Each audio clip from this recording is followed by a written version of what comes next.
જય શ્રી કૃષ્ણ મિત્રો.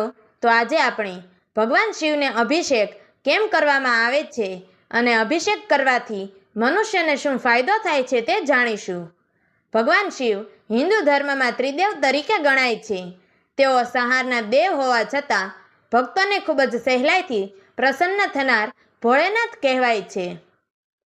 ભક્તો શિવજીને પ્રસન્ન કરવા માટે કોઈ પણ વસ્તુ અર્પણ કરે, જાપ કરે અને તપસ્યાના અલગ અલગ રૂપોમાં આરાધના કરે છે.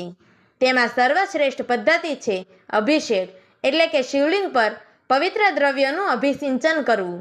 અભિષેક એટલે પવિત્ર પ્રવાહીથી દેવતાને સ્નાન કરાવવું.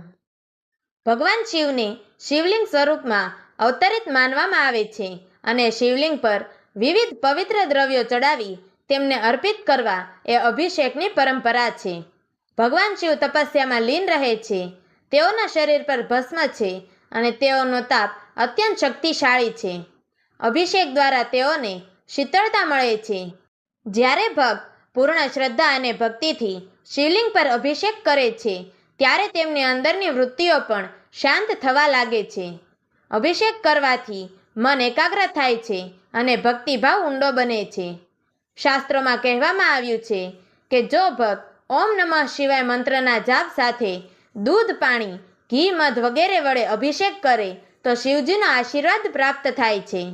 પાણીનો અભિષેક કરવાથી દરેક પ્રકારના પાપો દૂર થાય છે અને ચિત્તમાં શાંતિ આવે છે. ગંગાજળનો અભિષેક અત્યંત પવિત્ર માનવામાં આવે છે અને તમામ તપસ્યાનું ફળ મળે છે. દૂધનો અભિષેક કરવાથી જીવનમાં પવિત્રતા અને આરોગ્ય આવે છે. ઘીનો અભિષેક કરવાથી દિવ્ય તેજસ્વી બૌદ્ધિક શક્તિમાં વૃદ્ધિ થાય છે. મધનો અભિષેક કરવાથી વાણી મીઠી થાય છે અને સંબંધોમાં પ્રેમ વધે છે.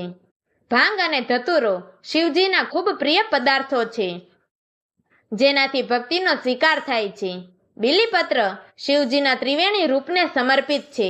તેના 3 પત્રો બ્રહ્મા, વિષ્ણુ અને મહેશને દર્શાવે છે.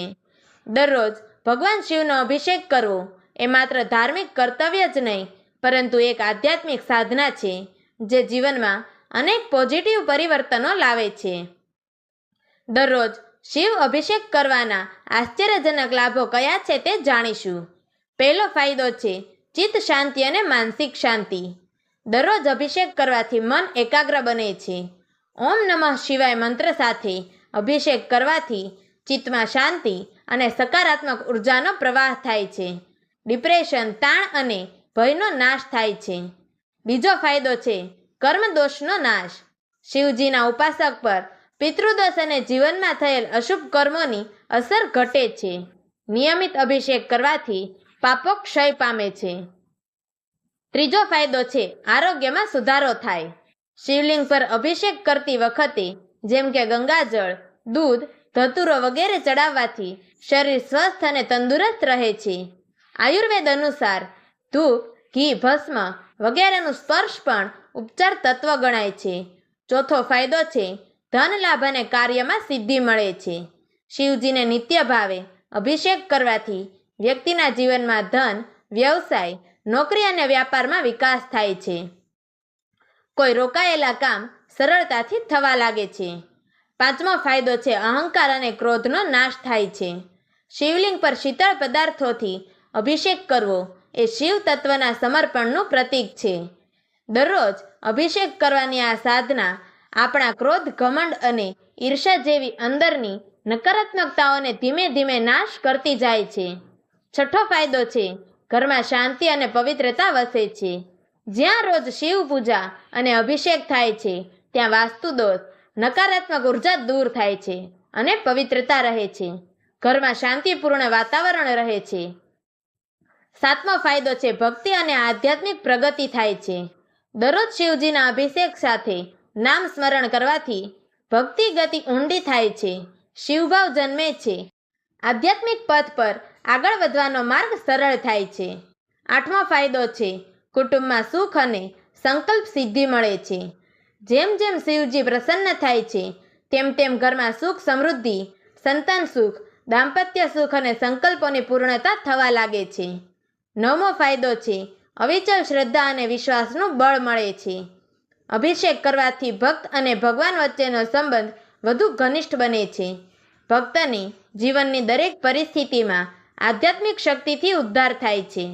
10મો ફાયદો છે મૃત્યુના સમયે શિવ સ્મરણ મળે છે. શાસ્ત્રો કહે છે કે જે વ્યક્તિ નિયમિત રીતે ભક્તિથી શિવ અભિષેક કરે છે તેને મૃત્યુ સમયે શિવ સ્મરણ અને મોક્ષ પ્રાપ્ત થાય છે. જો દરરોજ શિવ અભિષેક ન કરી શકાય તો ઓછામાં ઓછા સોમવાર, શ્રાવણ માસ તથા પ્રદોષ તિથિ પર જરૂર અભિષેક કરવો. સાથે ઓમ નમઃ શિવાય મંત્રનો જાપ કરવો. આમ દર સોમવારે, મહાશિવરાત્રિ અને શ્રાવણ માસ દરમિયાન અભિષેક કરવો અતિ શ્રેષ્ઠ ગણાય છે. તો મિત્રો, તમને અમારી આ વાર્તા પસંદ આવી હોય તો અમારી ચેનલને લાઈક કરજો, શેર કરજો અને આવી જ અવનવી ધાર્મિક, પૌરાણિક વાર્તાઓ અને ઇતિહાસની કથાઓ જાણવા માટે નીચે આપેલા બ્લેક બટનને ક્લિક કરી અમારી ચેનલને સબસ્ક્રાઈબ જરૂરથી કરજો. તો મિત્રો, અમારી આ વાર્તાને છેલ્લે સુધી સાંભળવા માટે તમારો ખૂબ ખૂબ ધન્યવાદ. જય શ્રી કૃષ્ણ. હર હર મહાદેવ.